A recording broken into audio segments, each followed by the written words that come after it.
What's going on? This is Joe Budden, one quarter of the supergroup Slaughterhouse.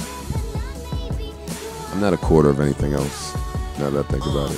What's going on? This is Joe Budden. You're checking out HotNewHipHop. Now nigga ballin', you still tell me to grow some. Entertaining threesomes, you don't think that it's wholesome. Say that you can't trust me, think I'm out here trashing you. Got a lot of answers to questions I don't be asking you. Hey guys, this is Jen Delion with HotNewHipHop.com, and tonight we are at El Rey with Joe Budden. How are you doing tonight? I'm well. How are you? I'm doing well. Thank you for asking. So Joe, the first thing I want to talk to you about, you are a solo artist, but you are also part of the group Slaughterhouse. What are your favorite parts with each role? Well, my favorite part of being in a group, those are my brothers. So I mean, when you with your family, everything is better. It makes touring better. It makes recording better. It just makes everything better. Okay. Best thing about being away from them is I get to just act a fucking fool without really having to consider their feelings or how it may affect them because they're my brothers. So it's a nice balance. Okay. I like that answer. So let's move into your projects. You have a loose quarter that came out. Is this a good indication of the direction you'll be taking the album No Love Lost, or will it be two completely different sounds and styles? My album is a lot. My album is happy as a fuck. My album it's really musical. It's really musical, and I mean some of the songs on the mixtape would indicate that, like on So Hard, where we had the guitar solo on the end. Even on the end of So Good, where it was kind of like an extended version after the second verse ended, where all the drums dropped. It was just chords and harmony. So it's really musical like that. Okay.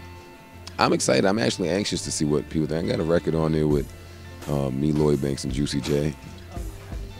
Yeah. I got another record called NBA featuring Wiz Khalifa and French Montana. Like, I'm doing some things that I have never done before in my career, as far as with the features and the people I'm reaching out to, and even the type of records that I'm making that Slaughterhouse has helped me to open up to. I'm real excited for people to hear the stuff that's coming.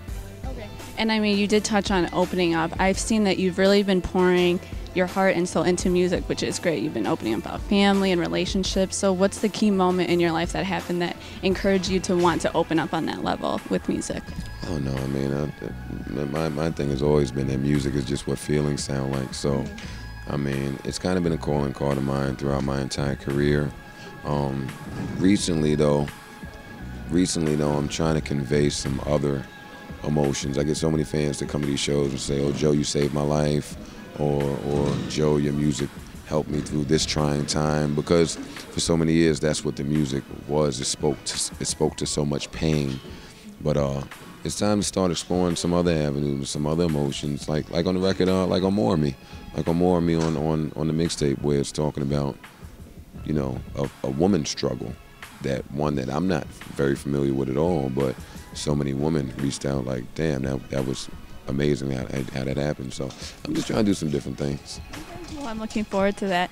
Let's go more into personal stuff. You are very active on Twitter. I saw you use the word "two-nighter," and it wasn't a typo. So what's some other Joe Budden slang that we need to pass on to your fans so they can start using? Fucktard is a word that I like to use often. What's another one? Damn, it's kind of in the moment. By the end of the interview, I'll have one. Okay, so then my last question with Twitter, I mean, like I said, you are active. What are the tweets you usually respond to and retweet so I can make sure that myself and HotNewHipHop make your 47,000 tweet timeline? I try to respond to a lot of women. Okay. And I used to respond to a lot of negativity just because those were the people I felt needed the help. And it's always entertaining. As of late, though, I stopped because I noticed that people really just do it for attention now. Yeah. And I never want to give them that type of attention. But so if you don't answer my tweet, I'm just going to start. I normally answer tweets, like the late hours is when you catch. I answer everybody. Okay. Because that's when it's not so convoluted. Like during the day, it's just 600,000 people just hitting you with a bunch of shit. I literally get and I checked on this, I literally get probably 100 mentions per 3 minutes. You better find my mention. But during the wee hours between around maybe 2 a.m. to 6 a.m. because I'm an insomniac, I answer everybody. Okay. All right. So what's the slang word before we go? Ooh, I'm gonna steal this one from my good friend Amani, because I was gonna go with fuck through, and that just means like whatever issue you're having, just fuck through it, just to have sex through it. But Amani's weird ass, we were having a conversation about masturbation some type of way in the studio, and he taught me he taught me a slang called the stranger. Do you know what the stranger is? No, I don't know what the stranger. It sounds mysterious. The stranger is when you take your hand like this and you sit on it until your hand falls asleep. And then when you beat your dick, it feels like a stranger is doing it. Amani, that guy right there, pan to him. I got the stranger. So from he him. just told me what the stranger was and said it's from you. It's from him. I could have never. I haven't tried it yet because my sex life is great.